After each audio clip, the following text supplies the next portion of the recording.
Hello everyone, সবাই কেমন আছো? নিশ্চয়ই ভালো আছো। আজ আমি একটা পেন্সিল স্কেচ করব তোমাদের জন্য।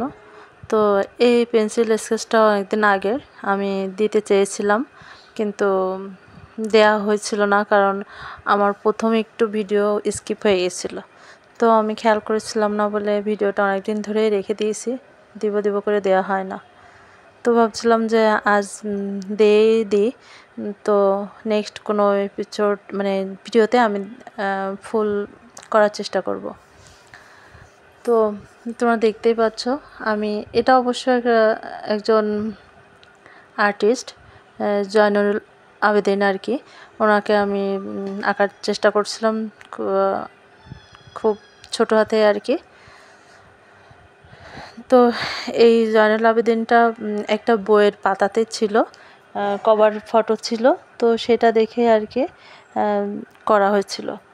আসলে শিল্পী জয়নুল আবেদিন সম্পর্কে বলতে গেলে অনেক কিছুই বলতে হয়, তা কখনো একটা গল্প করা যাবে। জয়নুল আবেদিন অনেক ভালো মানুষ ছিলেন এবং অনেক অনেক ভালো মনের মানুষ ছিলেন, আর ওনার জীবনী সম্পর্কে কখনো একটা গল্প আমি করব।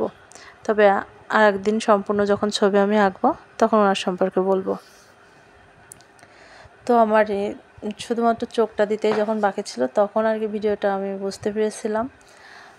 তো কী আর করার, খুব মন খারাপ লাগছিল যে ভিডিওটা স্কিপ হয়ে গেল, এতটা আমি বুঝতে পারিনি। তো মন খারাপ করার কিছু নয়, যতটুকুই আছে তোমরা দেখে নাও, নেক্সট কোনো ভিডিওতে আবার দিব।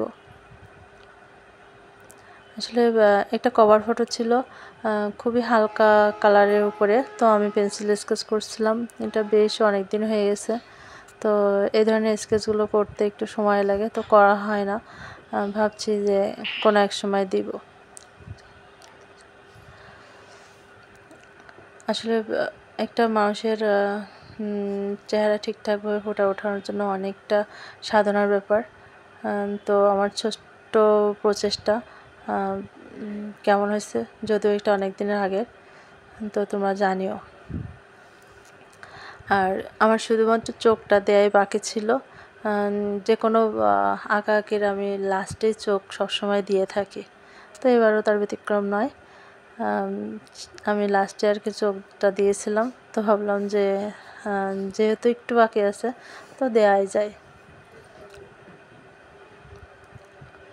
আর এই পেন্সিল স্কেচটা করতে ভালো লাগছিল, কারণ একজন বিখ্যাত শিল্পী, ওনার অনেক আর্ট আছে। আসলে আমাদের বিখ্যাত শিল্পীগুলো সম্পর্কে আমার জানার খুব আগ্রহ হয়, তো সময় হয়ে ওঠে না। তবে অবশ্যই এনাদের জীবনী সম্পর্কে আমার জানতে হবে। তোমরা চেষ্টা করো, আর জানতে পারলে খুব ভালো লাগবে। তো আমি পেন্সিল স্কেচটা করেছিলাম খুব ধৈর্য নিয়ে, অনেকটা সময় ব্যয় করে। তো কেমন হয়েছে তোমরা বলবে।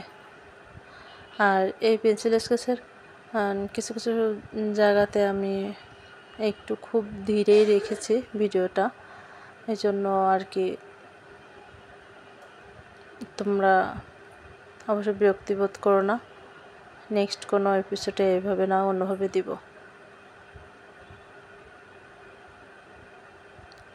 তো কিছু কিছু জায়গায় আমি স্কেচ করেছি, এবং কিছু কিছু জায়গায় ডিপ লাইট বা আলো ছায়া এগুলোর খুব তীক্ষ্ণভাবে দিয়ে খেয়াল রেখে দিতে হয়, নইলে প্রোটেক্টিভ আসলে ওরকম ফোটে না।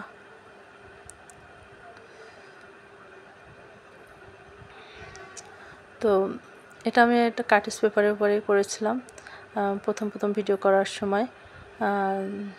তো হয়তো তোমরা বুঝতেই পারছো।